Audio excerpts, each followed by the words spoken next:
attack my combination. So we're still going to enter with the kick. So it goes 1, then he just moves. Then we circle on the other side. All I want you to do. Goes on at 80, I want it to come back at what? 100. So I don't punch and then admire my work. It comes right back. It comes right back.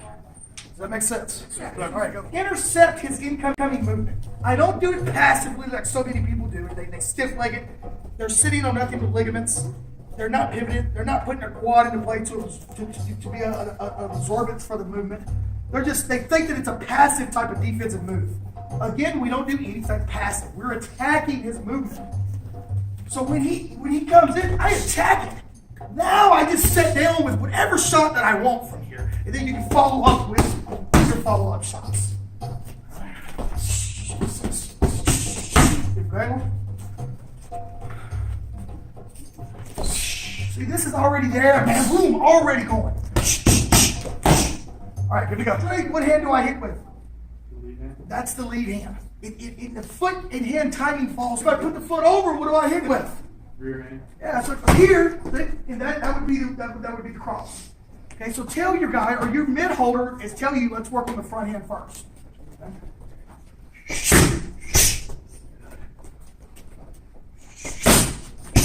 All I want you to do right now. And then you start tying in the rear hand. See? All I want you to do right now. Can we get that for? What you do? Replace it. Replace it. Replace it. Replace it. Going to be other stuff. Does that make sense? Sure. Okay. This hit. Here's one. First hit sword is the snake. Snakes do not have fingers. So snake. Look how uncomfortable. Don't snake the stick. Here's that block. He snakes now. The other thing that here's to realize they try to think that they're going to just reach this out. You get me? Use the weapon, use your arm to push it, or to low out block it, or to uniform block it. The key to this arm is in. Always in. But for training, you go past it. Does that make sense? Sorry. Okay, so that's called standard.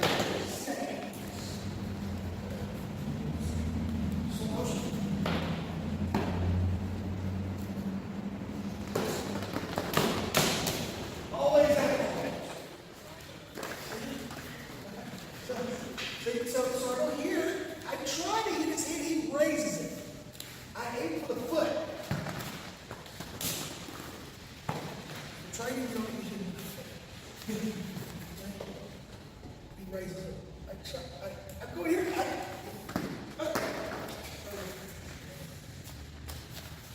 take two.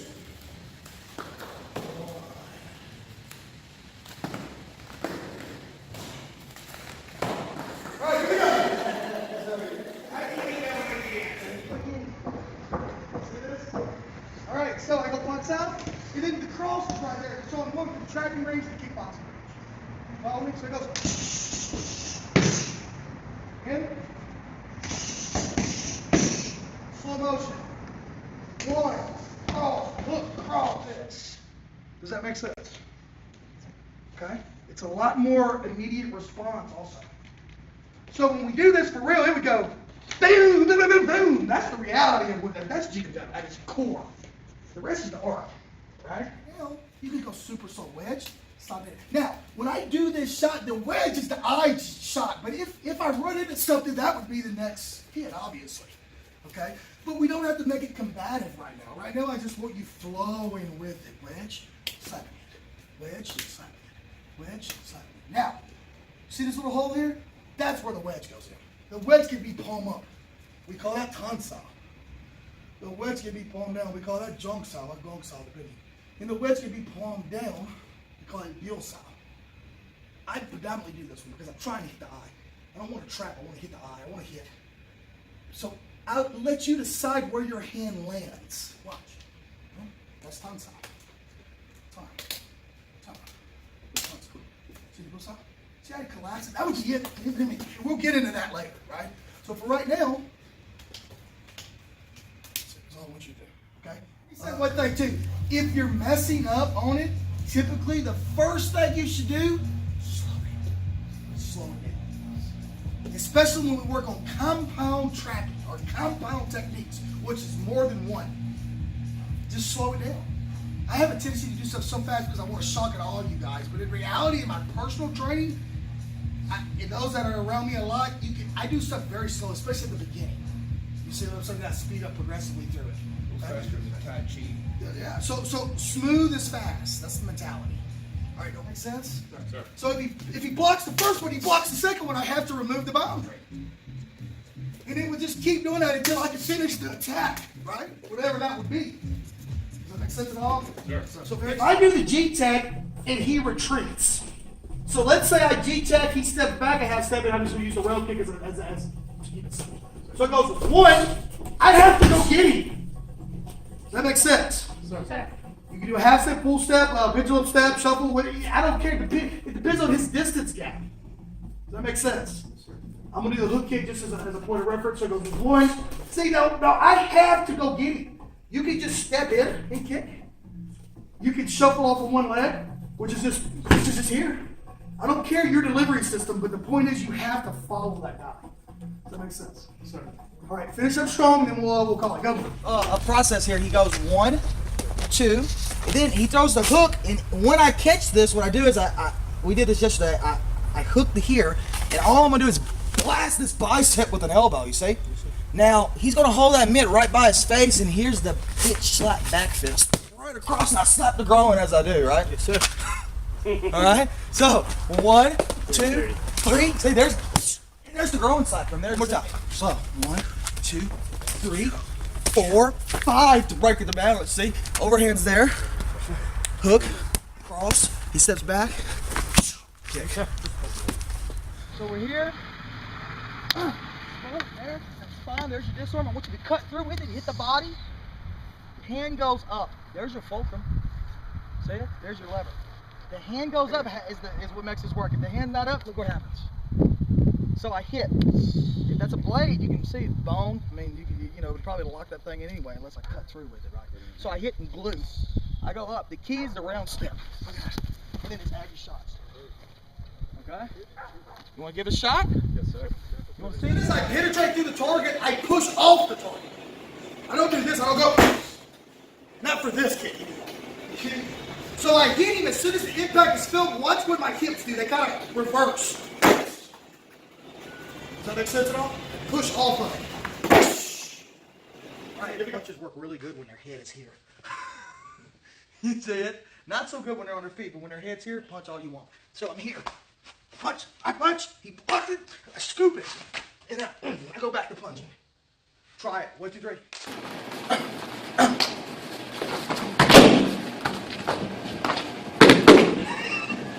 Good? Mm-hmm. See.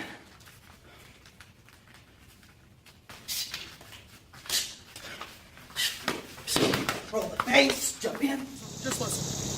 Sector 1, Sector 2, Sector 3, Sector 4, Sector 5, Sector 6. Knowing the sectors decides what disarms are possible. In other words, if I go Sector 1, that's your snakes. But if I go Sector 2, there's your vines. That makes sense. Okay? If I go Sector 5, there's your strips. Does that make sense at all? You're not going to remember it, but at least you've seen it, so when you see it again, you're like, oh, I remember that. Makes sense? Yes, sir. I don't teach stick fighting. I teach this. But I start the student here because it's less scary. And as the student progresses, this gets shorter, shorter, shorter, shorter, and then it becomes this. Does that make sense? Yes, sir. The motions are the same. Watch. 5 count. He cuts my limb. He cuts my limb. He cuts my limb. He cuts my limb. He cuts my limb. He cuts the limb. He cuts the limb. He cuts the limb. Everything comes in. He cuts the limb. He learned that from this. Does that make sense at all? Okay, watch. What they don't understand is how a knife really works. Block it. Block it. Block it. I want you to block it. Does that make sense? And it's accidentally. An untrained person will go, and then you block and he'll go, oh, and then you're cut and you're bleeding. It can be accidentally. A knife doesn't care. A knife's not prejudiced at all. All meat is good meat.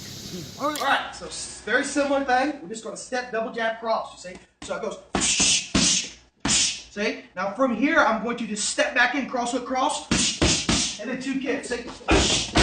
Didn't move. So watch. All I want you to do is this represents his face. Okay? When he throws the punch, you have to slip the punch. You have to have the boxer slip the punch. You can do it without the hand, or you can do it with the hand. Does that make sense? See, that would be it's just a touch reference point. No, this is not how you're going to fight, unless you're in a movie called Enter the Dragon. We're just going to touch reference point. I pock south, and as soon as he blocks, I wedge. That's the part that I want you to get, because that wedge is so crucial when we talk about June fun trapping. So I want you to learn, as soon as he touches, the wedge is off. See, most people, this is how they approach trapping. They block, then they grab, and they hit.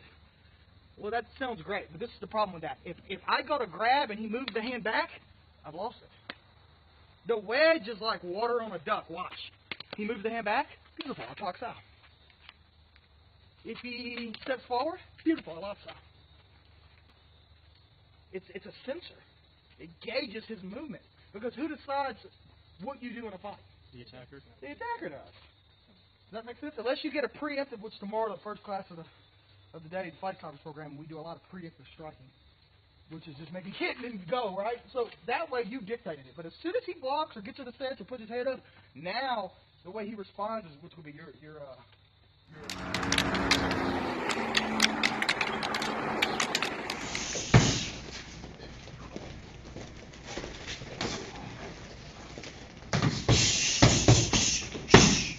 forward motion with the G-text.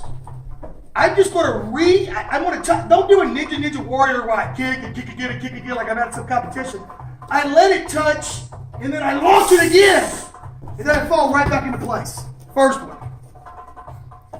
Second one. Intercept, touch it, the round kick hits, and I fall right back into place. Third one. One. Touch, hook kick. I like the back fist right after the hook. Fall right back into place. All right, let's see if we can get that.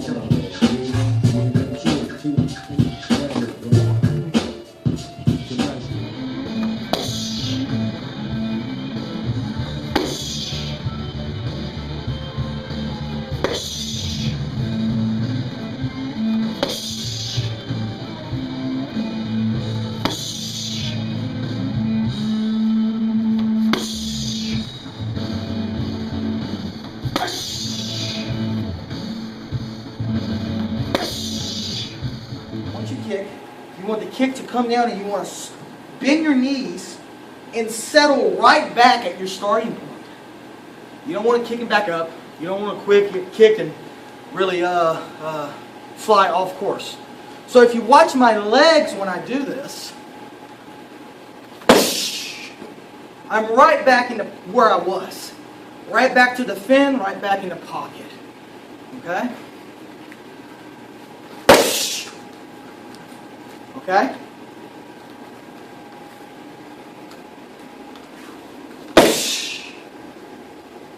This is spin heel. All right.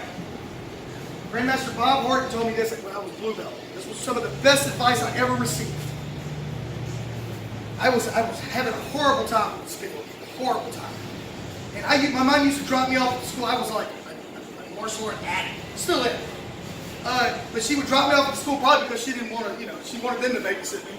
So she dropped me off at 4, then picked me up until 9:30 every night. This was my life. And even in the kids program, I would just sit and watch the adult class. He let me in the adult program at 11, because he saw that he finally saw that I was determined.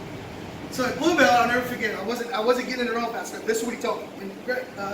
Grandmaster Horton has one arm really. His right arm is he had polio as a child.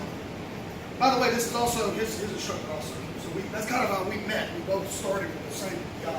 He started decades before me, right? So he told me, this is what he did.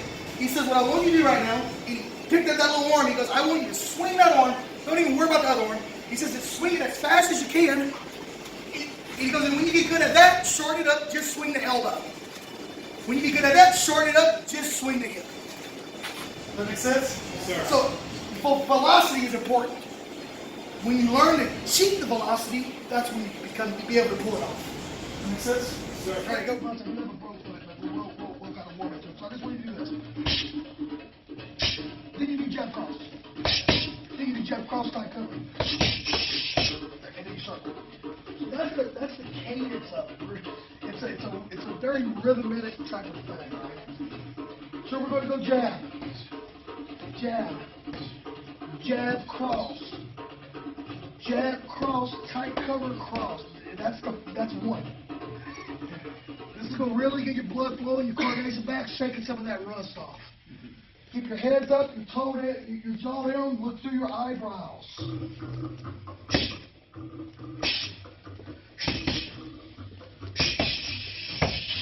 Any questions? Yes, sir. 1, 2, 3. My goal isn't to trap, my goal is to hit. But if I go to hit him and he puts up a head, I have to trap it so that I can go back to hit him. I don't stay there thinking I'm going to go. Party. That's not how it's going to happen. We're going to go one, and as soon as it does here, I'm going to hit this back fist again. Right? That's all I want you to do.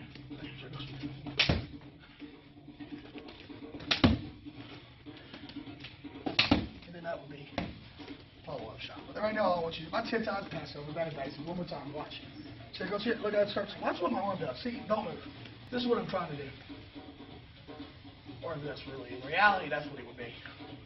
But as soon as he touches it, it gives way. It gives way. Making sense? Yes, sir. Here we go.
I want to thank Mr. J. Bumpus.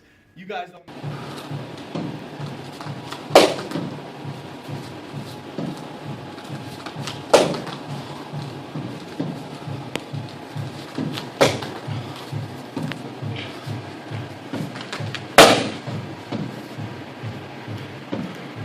All right, flip this shot, and he's gonna let me hit the gut from here and say, "Ush," and then he pulls back, and then I do another head hook, see? Ush, and then I come back with 3. Ush, ush, ush. See it? That's the next one. All right, so it goes 1, 2, ush, ush, ush, ush, ush. Slow. 1, body hook, head hook, 3. Any questions? Yes, sir. 1, 2, 3. Okay, great way to set these spins up. I love throwing spins off of tie kicks. They don't expect it.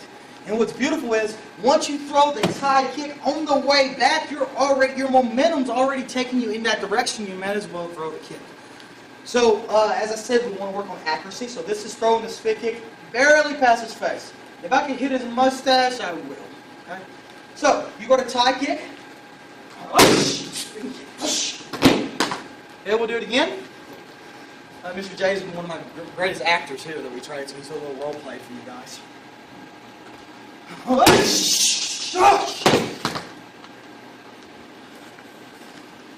That was close. Let's try it again. Ush!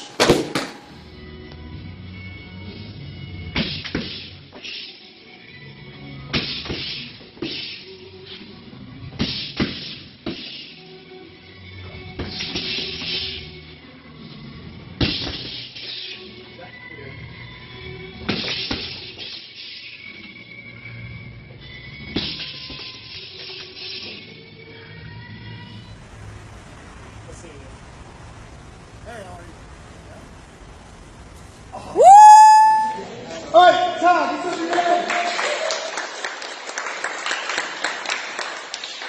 All right, so in review before we ask this, I run into a ball.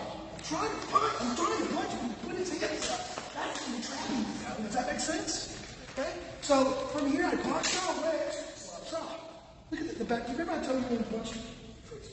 Remember the back foot? Watch the back foot. See the extension of the body? The penetration of the punch? Does that make sense?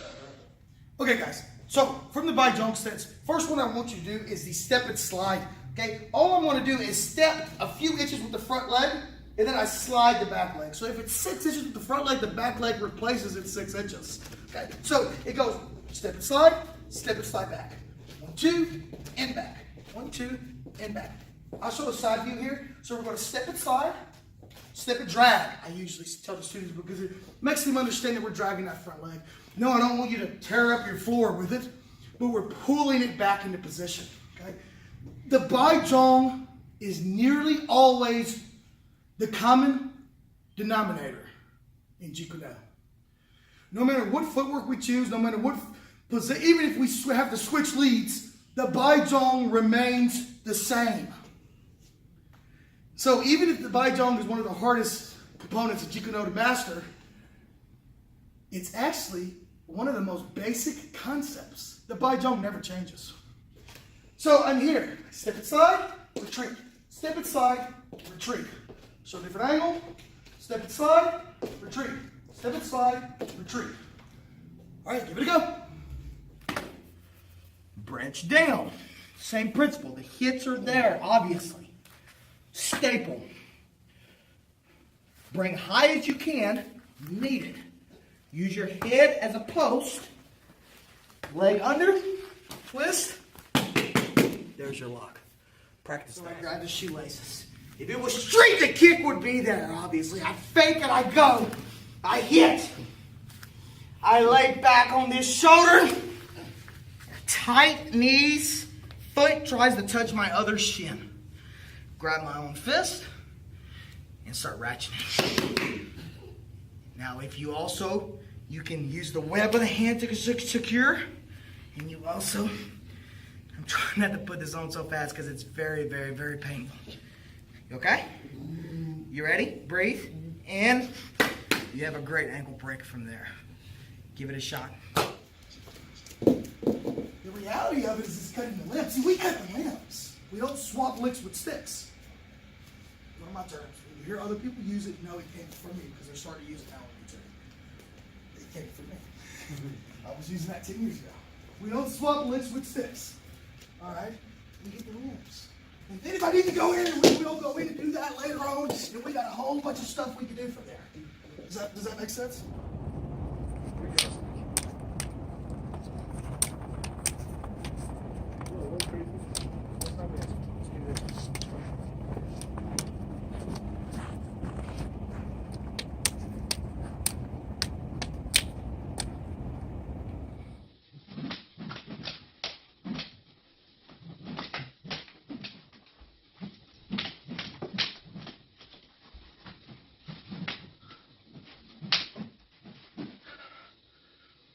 Can you share your ice cream, please? No.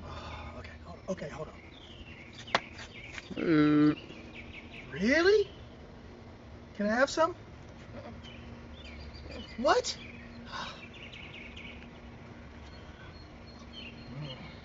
Happy?